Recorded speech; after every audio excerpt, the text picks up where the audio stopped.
feel when you think about money and how it relates to your business? Do you dread creating a budget because it feels restrictive and inflexible? Have you struggled with maintaining healthy ideas and practices around your money?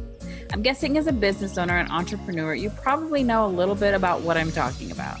Well, today I'm talking to an amazing financial advisor and planner about how we think about money and the relationships we have with it, and how we can take steps to make changes and grow our success.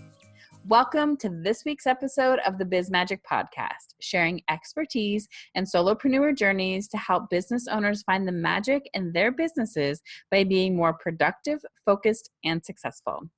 I'm Patty Meyer, the founder of BizMagic, where I help entrepreneurs, solopreneurs, and small business owners clear their plates so they can get back to doing what they love. Today, I'm so excited to be talking with Zena Amundsen, financial planner and author of the book, The Heart of Your Money, about the importance your relationship with money has on your life and your business, and what you can do to make it a healthier relationship.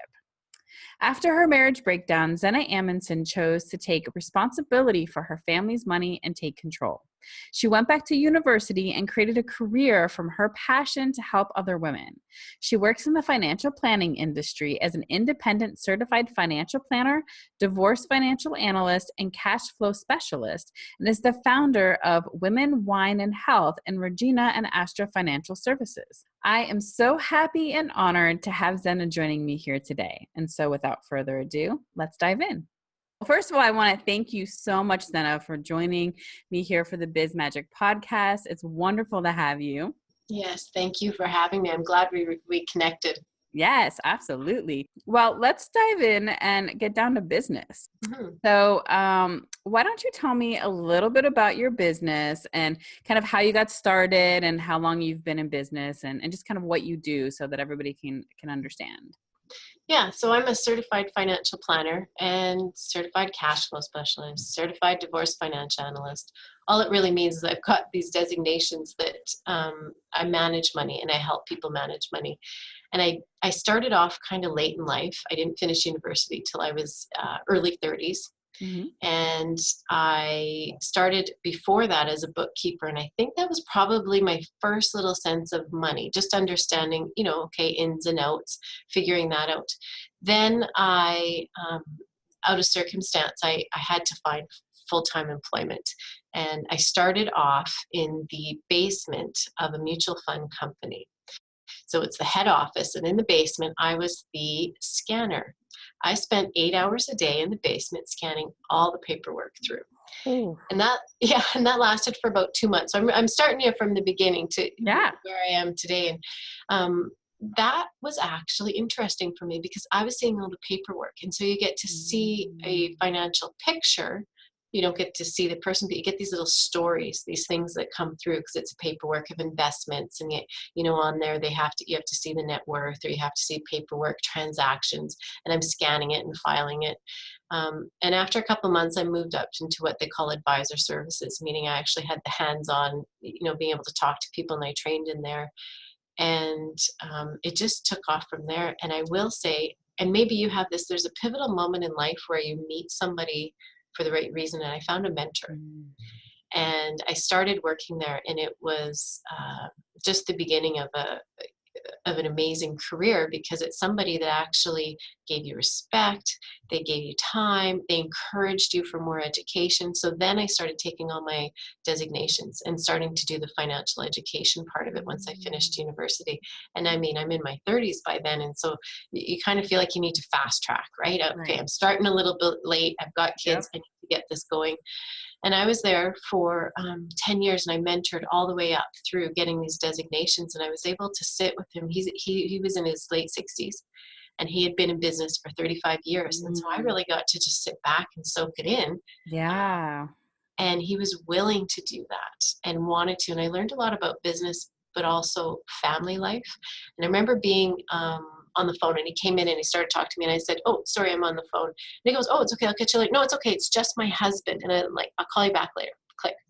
And he says, "Zena, it's not just your husband, right? Be careful how you say these things. Like that's respectable. I have no problem saying I'll come back and talk to you in a few minutes. That's an important part of your life." And I was like, just those little things, right? Yeah, those are Um, big. Those are right? big things. Yeah, Yeah. absolutely. So I really lucked into that one. And by then I was starting to figure out my identity, who I am in business, working in financial planning. I was also seeing some gaps. And those gaps being that it's more than just graphs and charts that you get, the business suit. And I'm going to say generally a man in our industry where, I'm sure where you are, it's the same. It's an older generation of men. Mhm. Suits, very intimidating, and doesn't really make you feel like you want to open up and talk. And it's just straight numbers. Here's what they are. Here's what, no questions of deep personal meaning. And I was starting to see that gap, and I was picking up relationships that I was starting to fill in the hole. And I realized I'm coming into my own. I've got a gift here that needs to be spread. And it worked out that my mentor was just starting to step out of the business. And I thought, you know what, I'm going to do it. I'm going to, I call it spread my butterfly wings, and I'm going to go solo and leave this mentorship and this business.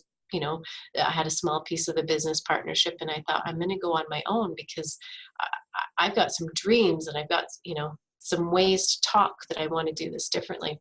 And I said, so when I explained it to him, because it's really hard, and he says, I understand. And I said, my butterfly wings. And he goes, oh no, it's just the training wheels are coming off. And so it's interesting. I had this beautiful metaphor, and he's like, oh no, training wheels. And he's actually right, because when you take the training wheels off, there are a few bumps and there's a few falling off, and you have to learn how to get back up and get on. It wasn't this, mythical flight of beauty going on. It was a lot of stumbling. So I thought it was really good. So then I started my own firm, and that was pretty scary.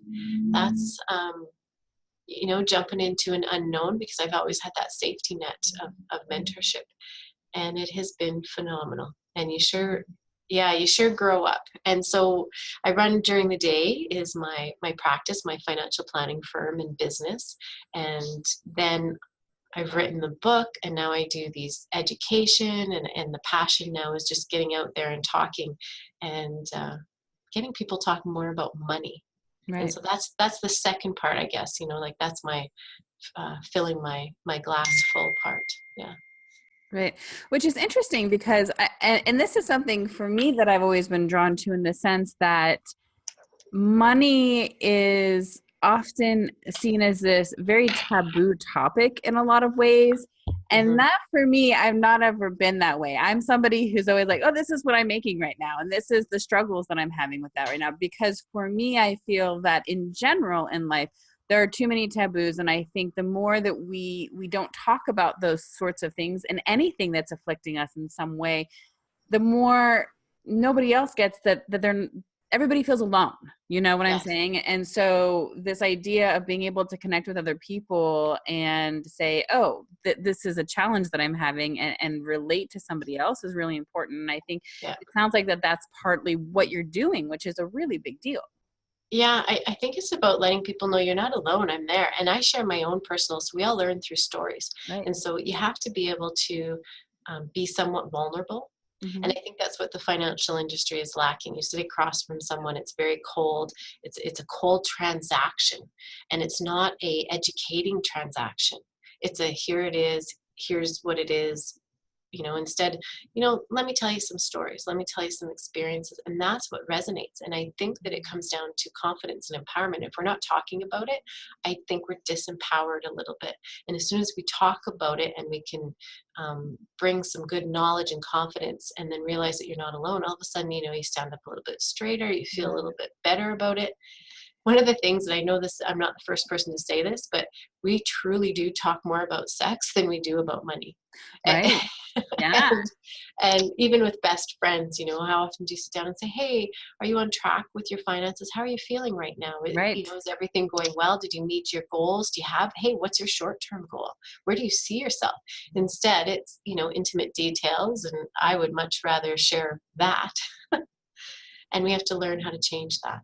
Right. That's really powerful. And that's really a wonderful point, because even at that, how much do we talk about sex with certain people? And some people are closed off about that. So then if we even talk about money less, Yeah. That's amazing. And that's really powerful. And that says a lot about where we are. And those are two very big parts of our life. Money, everything revolves around that. Everything that we do, although we spend our lives trying to make money and So to get what we want.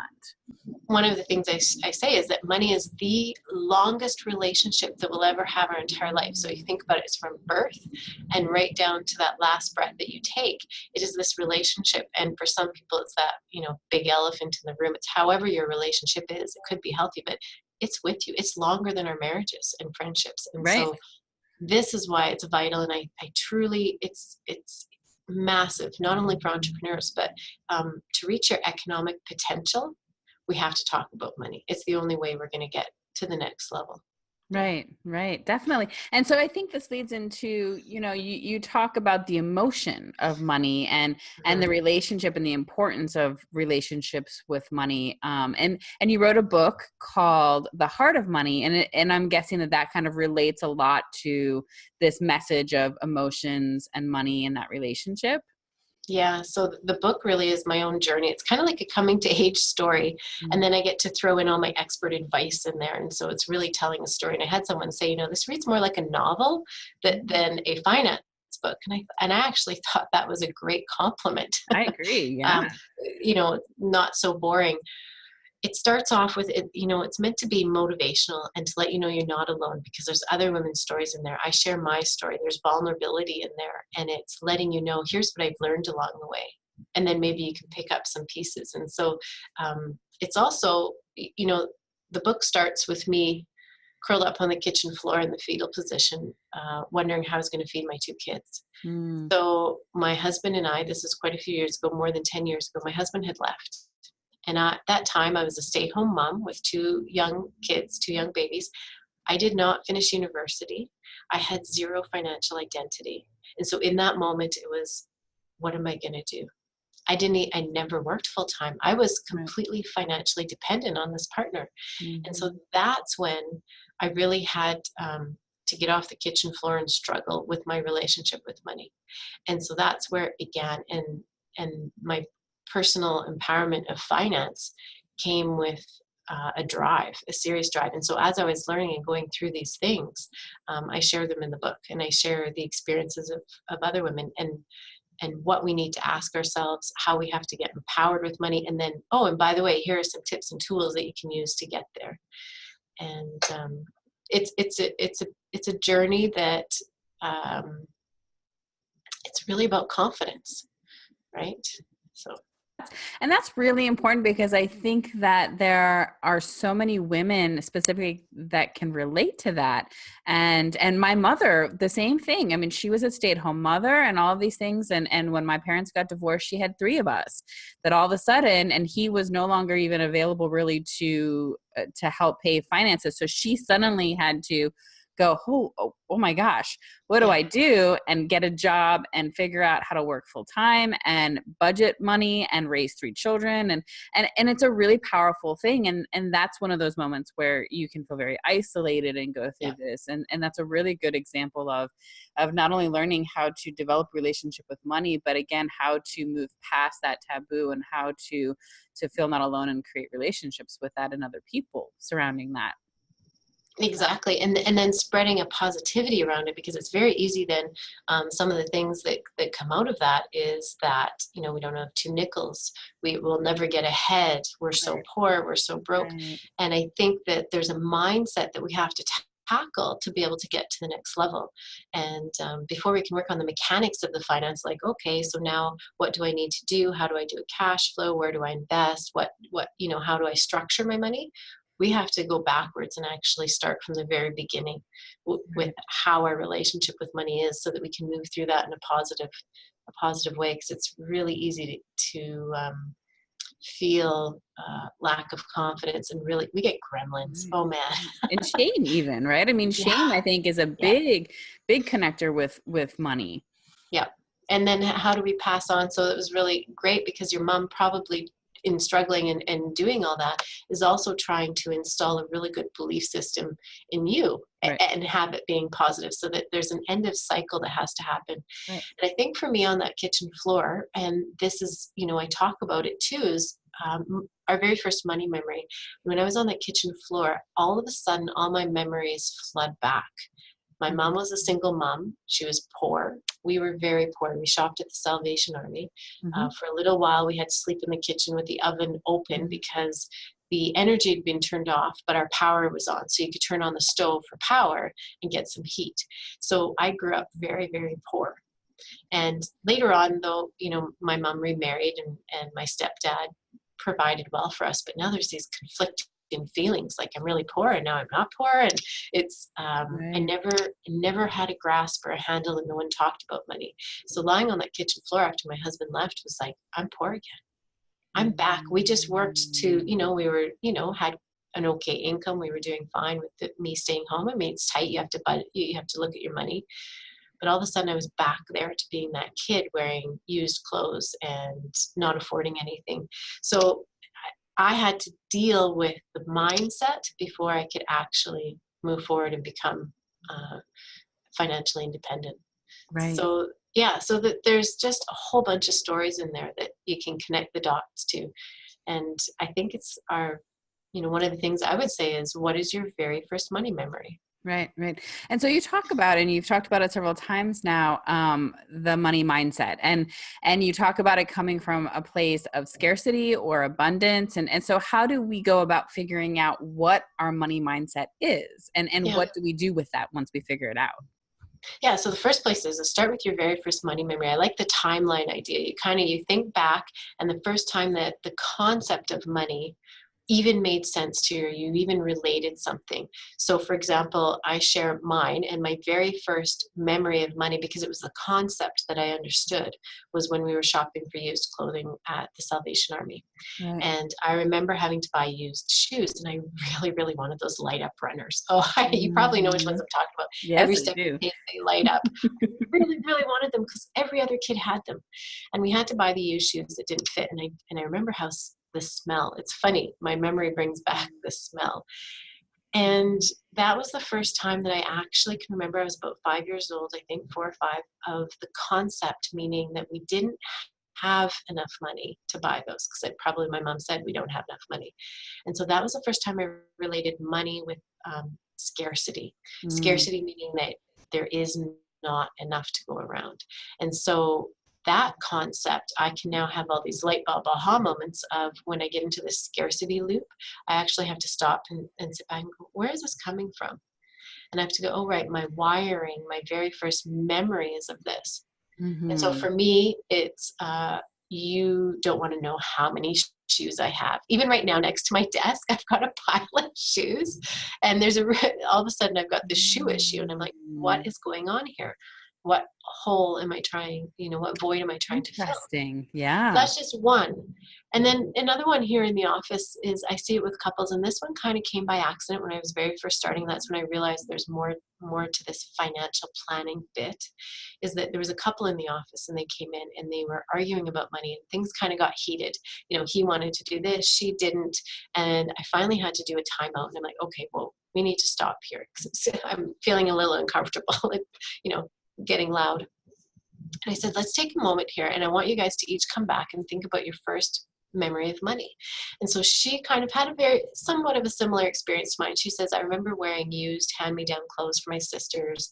We never had anything new. We shopped at Sears Bargain Center if we did buy new. And she just says she remembers wearing, dresses too big or coats too big.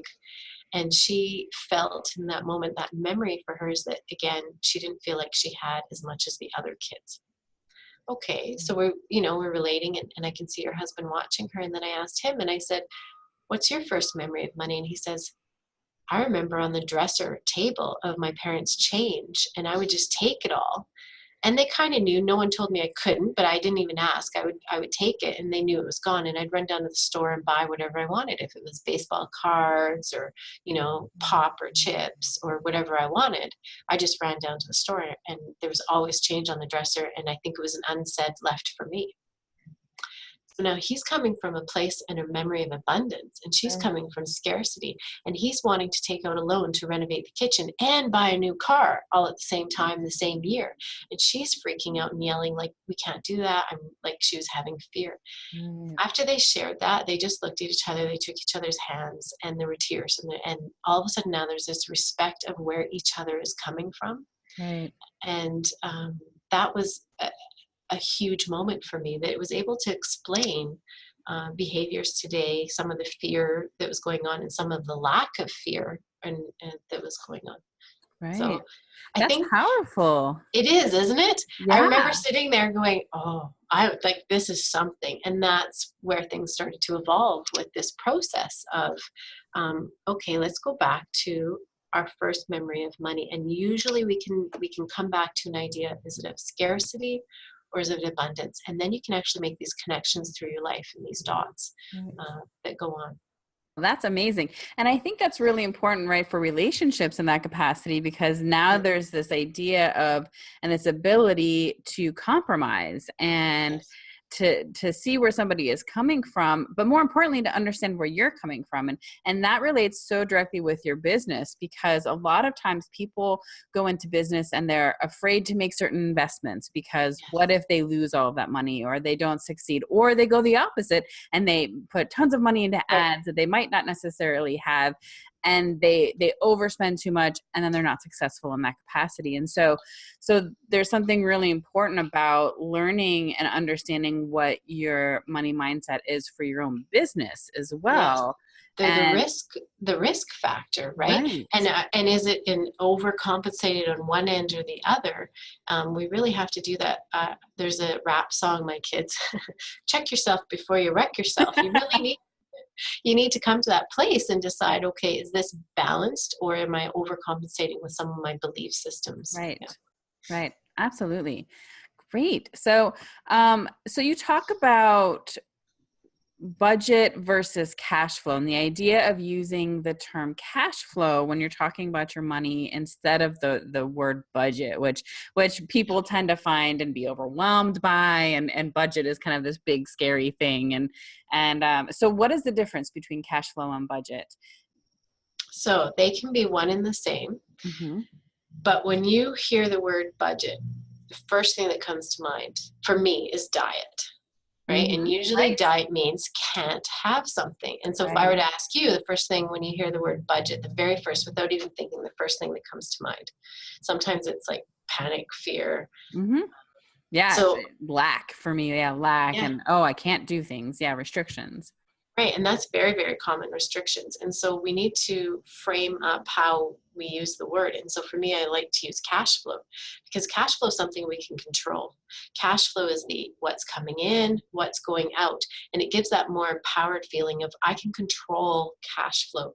Budget is this all almighty, oh man, I didn't track today. I can't have this. I shouldn't have had that restriction. So I like to change the word up. And I wish I had done that a long time ago.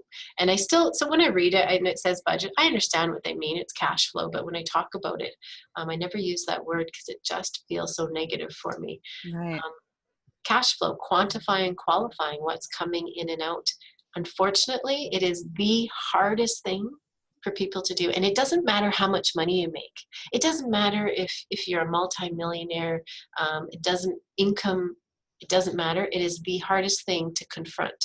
There's so many emotions when we go through our cash flow. For me, it's when I open up and I take a look at, this bank statements or online statement. I'm like, oh, 8 out, 8 out, 8 out, 8 out, 8 out, right? And Yeah. I'm like, oh, okay, this isn't quite sitting right. This doesn't feel good. And that's actually one of the very first places to begin. Before you even have to do any work, I always say, just pull up your statement, whether it's online or your paper statement, MasterCard, or doesn't matter what, your bank account, and just go through it, take a look, and all of a sudden do a body scan. What's going on as you're reading it? Is there that clenched gut feeling of something that, like, oh, you don't like to look at it? And it's really hard. And it doesn't matter who you are. Right. It's going to bring out a whole bunch of realizations. with our money. Yeah. And so you suggest that when that happens and you have that reaction, you listen to it and say, maybe I should cut this out. So then instead of, because I think that's another thing with budget too, is that it's sort of this thing you have to create and live by. And it's not, it can't flow, and it's just, it's very structured and it's unwavering in this way. Right. And so right. Go ahead. Yeah, cash flow is more empowering than budget. And so the first thing you do is you take a look in that body gut sense. So now it's telling you that something's not matching to my values, because we're each different. We're each going to have our different value system. We're each going to, so what I share is that if someone told me that I couldn't have my, they call it a dirty chai, so a chai latte with a shot of espresso, skim milk every day from Starbucks, like, the world would end for me. So you'd have to duct tape me to my chair. And I would be a really, really cranky person if I couldn't have it. But the example I use, though, is that I'm willing to give up my expensive face cream. Right. So there's a value. For me, my value system is, no, I want to enjoy the luxury of that coffee. I need it. It's part of my ritual. It's part of my makeup. And I am willing and I choose to give up something else. So I am empowered by making my choice of buying this expensive, overpriced coffee that I have to have. And so budget restriction, no, there's a way to have cash flow that when you take care of all your buckets, you take care of all your needs, you look at, does this match my value system? And if it doesn't, then start to think, what could I flop? What is important to me? What am I willing to give? What am I willing to take? And that's an empowering way to look at it, because then we can sustain it. I could try and do that. They call it the latte factor, where you say, okay, I'm not going to buy coffee because I spend too much every day. I could try it for a couple of weeks, but I am not going to be a nice person. And I'm going to start to be miserable and start to really, really resent the budget system. And I'm experiencing similar things like that with my business, in that, you know, there's, as an entrepreneur that's fairly new, I've been doing this kind of officially with my business for about a year at this point. And so through that, I've been learning as I've grown, you know, I need different software and things like that to be able to make things work more smoothly and save me time in ways. And so I'm looking at these prices, and some of the software is really expensive, but some of them are really important investments. And so for me to be able to sit down and say, okay, well, how much time am I spending doing this particular work? And what does that equate to in my hours that somebody could be paying me to be doing other work that I'm spending sending emails and scheduling this and scheduling that? Or can I pay this amount of money to do this, even though it seems scary and intimidating, but it saves this time? And so I think being able to sit down instead of looking at all of these things, because that's what I was doing originally, is like, I can't afford to do this and all of these things. But now I'm looking at it as, this is a really useful tool for me, and I'm ready to do this now. And that's going to be really good, but I'm not there yet. So I don't need to think about that and feel guilty for not being able to afford that, when everybody else in my industry is saying, oh, I love this tool and this thing. And, you know, and I think those are important things as well. Exactly. So it's prioritizing where your values lie, right? And finding out. And so you did the great thing of figuring out what's important to you. And so one of the first things an entrepreneur can do, and whether it's business or at home, is, I love what's called, and this is, you know, there's exercises in my book, and one of them is the values mapping system. And so it's mapping out your priorities, because things will start to get clear when you actually see it on paper. So then you write, okay, what is important to you and what's important to you in your business? And then you branch out and you answer it. But then I'm going to get you to dig even deeper and say, truly, why? But why is that important? So why would that tech piece be super important to you? Well, because it's going to free up time. So now all of a sudden, now we're realizing that there's some value deeper in there, and time is of value. Right. And time is of value because it frees you up to do the things that actually generate income to your business. And so there's these peeling back pieces of the onion. Like, we have to get to the layers of, okay, I know Simon Sinek is super popular, right? The Power of Why. And he brought it very, very mainstream, but that's essentially what it is peeling back why that's important to you. And we have to know that in our business. We have to know our value factor of each piece of our business and how important it is, and get down to the true piece of why. And then once you do that, you've got the prioritization in front of you. Right. Right. So you've got the clear picture so that you can decide, okay, purchasing this piece versus putting money over here in marketing. Where is my true value right now? Right. And that's the important part of prioritizing. You know, for entrepreneurs, I have to say, tell me if I'm wrong, but some, you know, the business women that I deal with is that it's never fueled by money. And so it's really hard for us to make Yeah. these decisions because what we do is out of passion, Right. and there's a calling, and we have to do this. And so the money piece is like Yeah. it's extra homework that we're not good at.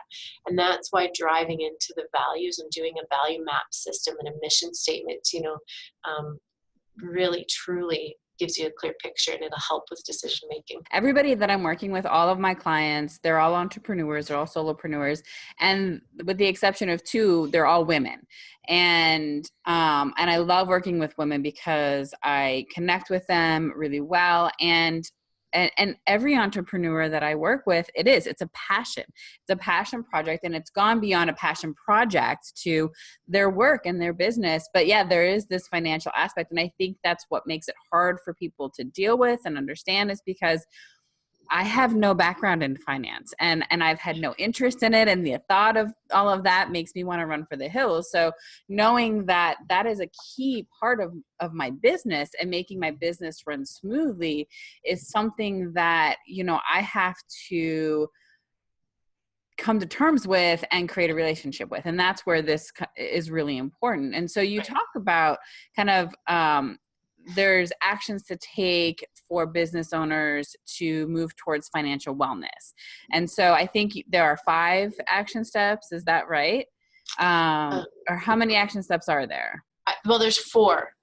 And don't get me wrong, there's a whole bunch of little subs that you can put in there, right?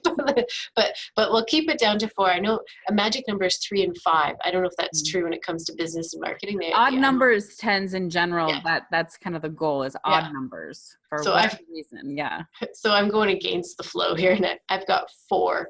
And then the first one is money mindset. So the first one is actually digging down deep, finding out what is your money story, what is your very first money memory, and get to the mindset of that. And then are there any beliefs in there that maybe aren't true? So a belief system that you've heard from somebody, whether it's family members, or, money doesn't grow on trees, or rich people are snobs. And so that's a big one, because as soon as you do start to make money, you've got this mindset. This is just an example, though. You may have a mindset thinking like, oh no, once you have money, you're a bad person.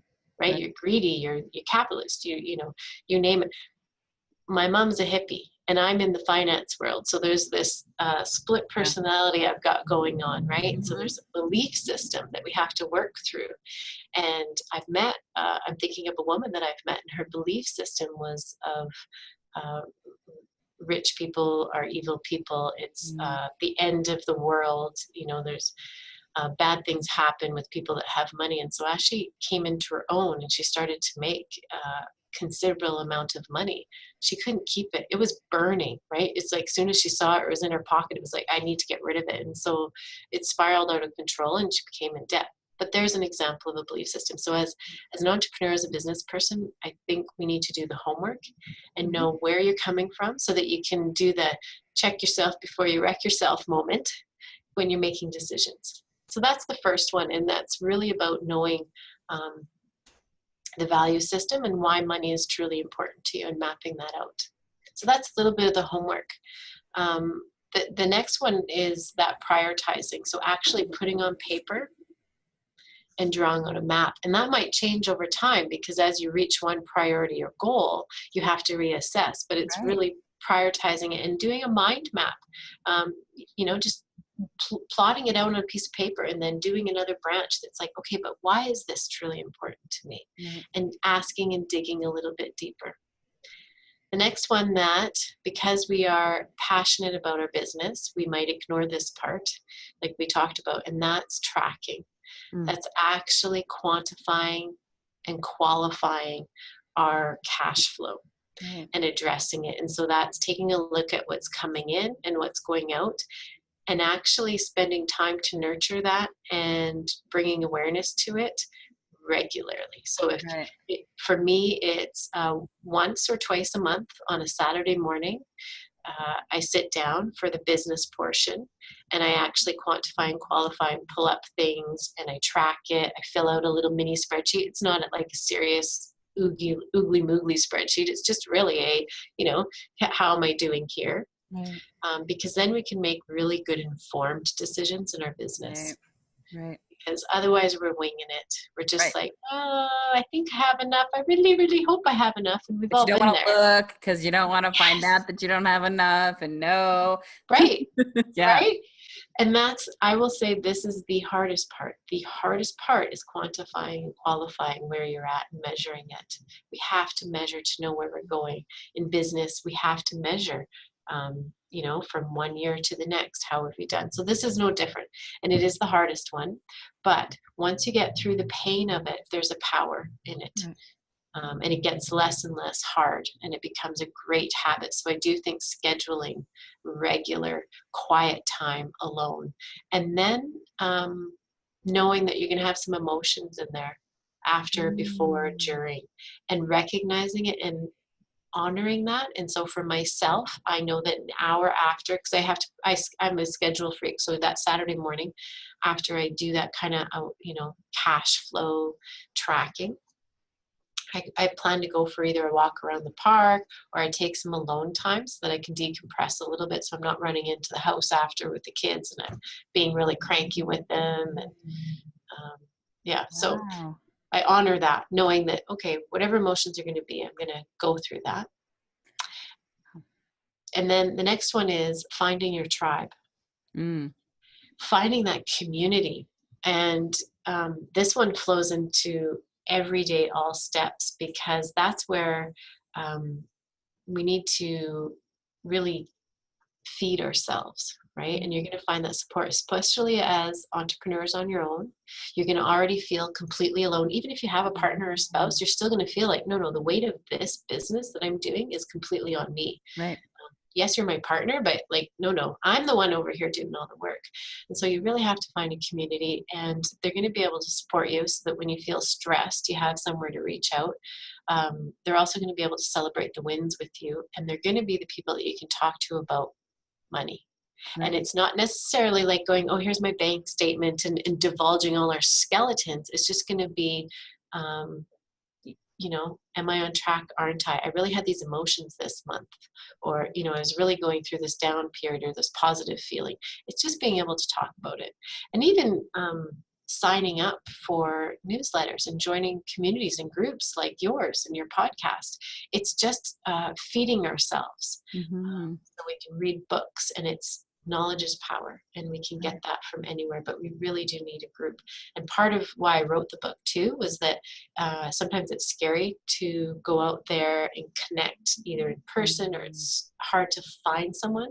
And so even just by reading, knowing, okay, I'm not alone, and then eventually build up the confidence. Yeah. Number 3 for me is really powerful, because I think that we're taught how important self-care is. And that's something that I talk about, to my audience, and try to preach self-care and try to practice it myself and everything. And I think that I don't think I've ever heard of relating self-care to money in such a way, and saying that, it's okay to have feelings connected to either not feeling like you can do something, or feeling disappointed and over budgeting, or just anything at all that comes up, if it's connected to past experiences and all of that.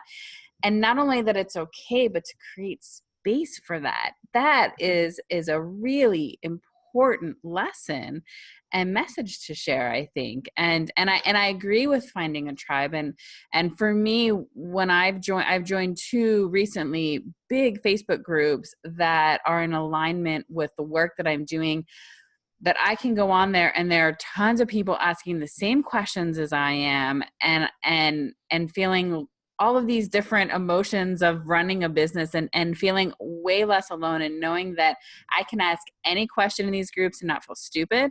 And also that I can go in and help other people that are struggling, but in relation to everybody in all of these groups being at all these different levels, it validates where you're at. And for me, I feel like I'm good wherever I'm at in my business and level of growth I'm at.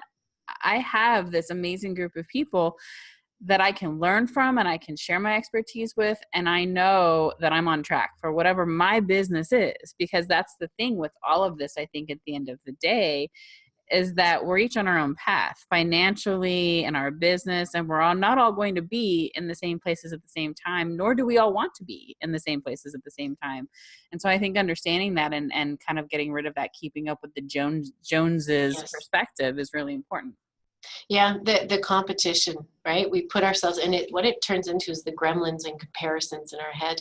Right. And so one of the things I talk about in the book is that self-love equals self-care, Right. which equals us taking care of ourselves financially, Right. right? And we have to love ourselves to be able to value and see that I need to take care of my finances. And so, yeah, absolutely bang on. And what's nice about those communities is that, because I've been on a few, and you see it's like, oh, thank God I'm not the only one, right? Like, you feel too stupid and you're carrying it in your head, and then you realize, no, this is what everyone's going through. Yeah. Right? Every single person is going through this exact same thing. Right.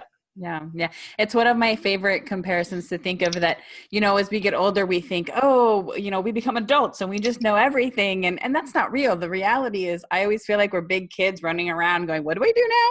And like making it up as we go along. And I think there's this golden arch we think we're going to reach, that it's all just going to click and make sense and we're going to know how to do it. And that's just not real. And so I think yeah, every pivotal moment I've had in business and life. So personally, when I finished university, then I finished all my designations.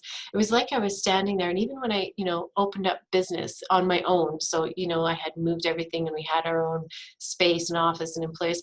And I remember standing there each time of those moments, waiting for the clouds to part, the sunlight to hit, and and I'm waiting and waiting. I'm like, oh, okay, no, I guess I'm keeping on trucking here. Yeah. Because you just assume you work, and it's exactly right. And then you realize, no, I still feel like this little kid, like I'm waiting for this moment. And it's just, it's there, but I think we have to create it and make it and honor it. And so, there's just, we're all just a bunch of kids running around in grown-up bodies. Yeah, absolutely. And Spanx.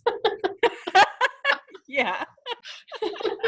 Absolutely. Yeah. So this has been great. So if there were one lesson that you would want somebody to walk away from this conversation with today, if we haven't touched on it already, what would it be? Yeah.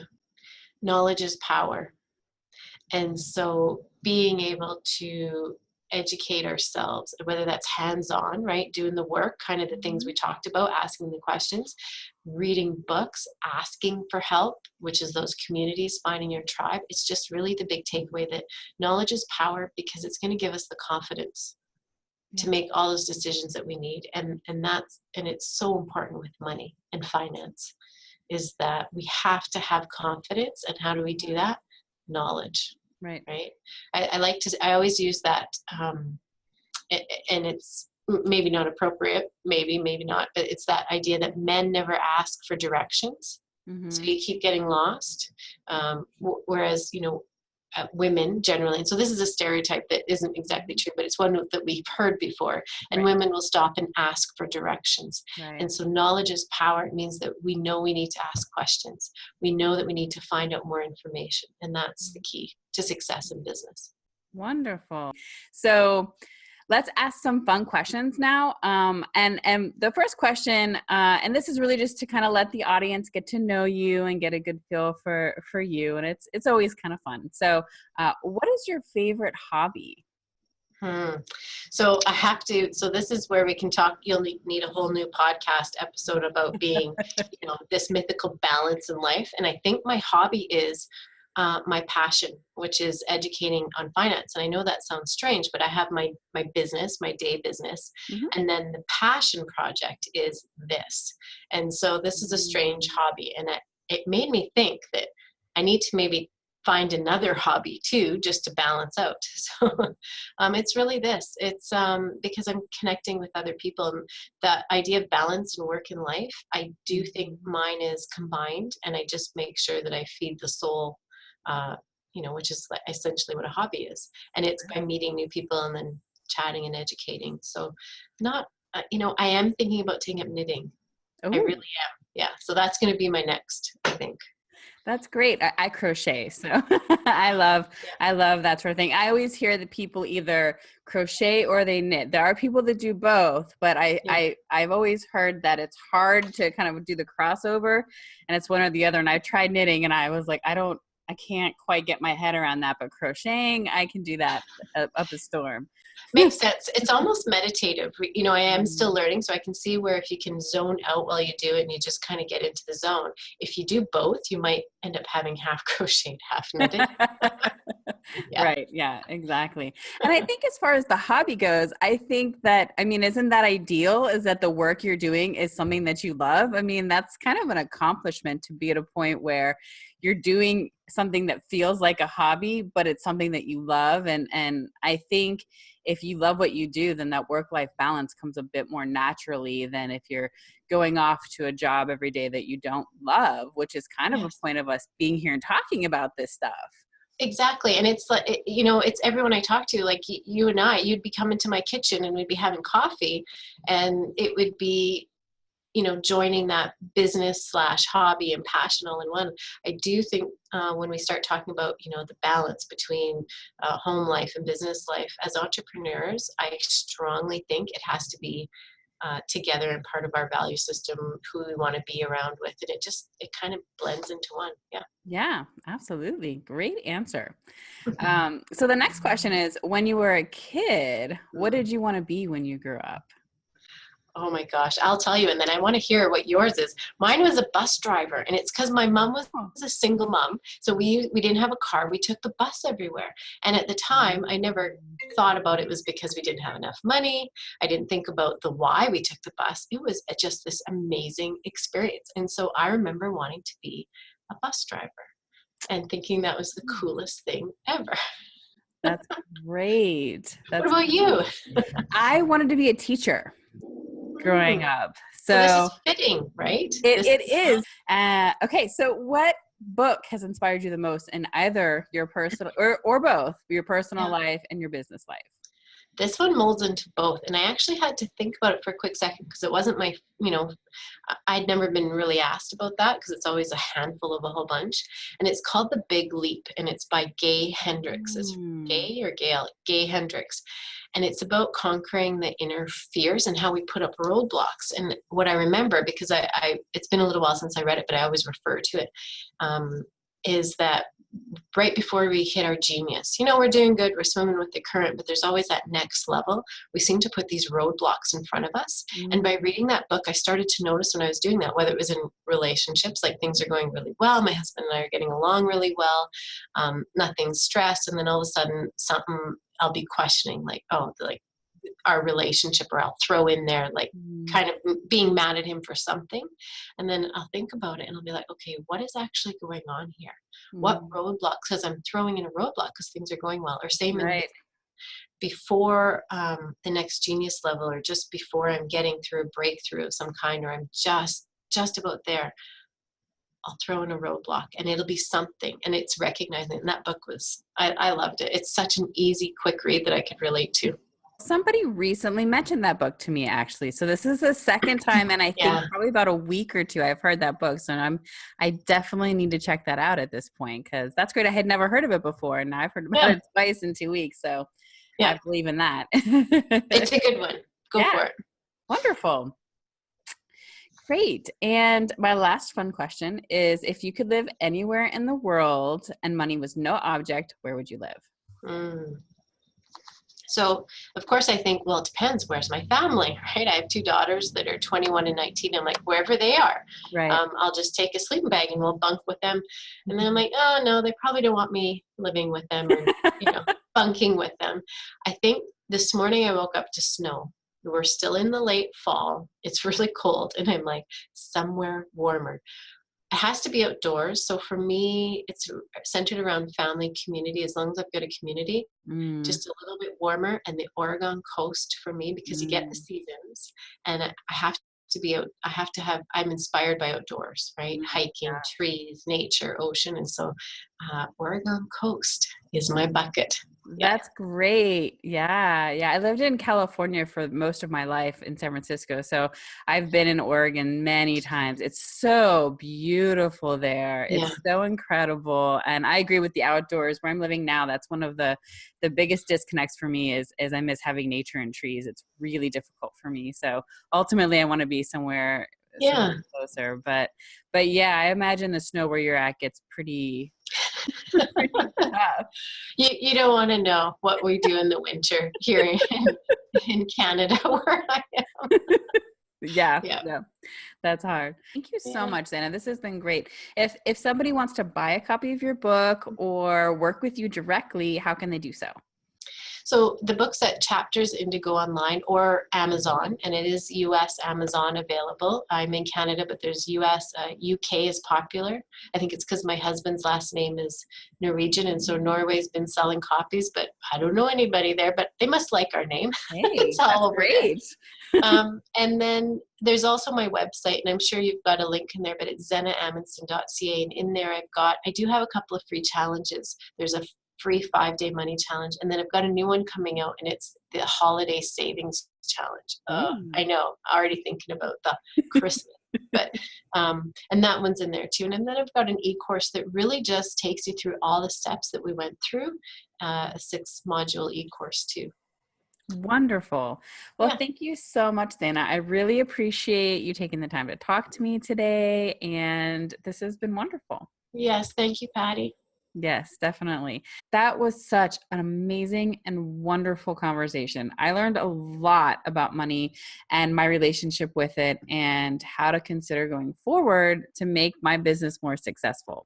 I want to thank Zena again for joining me, and I've placed the links to her website, her book, The Heart of Your Money, her e-course of the same name, and her free holiday savings challenge in the comments and descriptions below. Please support the amazing work that Zena is doing and take the first steps in learning about your money mindset and relationship with finances. So now I want to hear from you. What resonated with you most in today's interview? Did you figure out what your money mindset is? Share in the comments below, or you can always email me directly at questions@bizmagic.co. If you have any topics or questions that you would like to see me talk about in a future episode of the podcast, please head over to bizmagicpodcast.com and click on Ask a Question. And if you'd like to be a guest on the show, just like Zena, and share an area of your expertise or talk about your solopreneur journey and all its ups, downs, and sideways, you can also do that in the same place, bizmagicpodcast.com, and click on Be a Guest. Thank you so much for joining Zena and I today.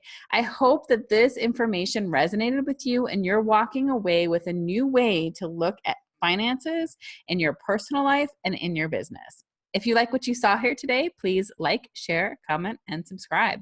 Then join me next time when I talk to you about how you can stay motivated and focused while working at home. You know you definitely don't want to miss that. Till then, keep the magic in your biz.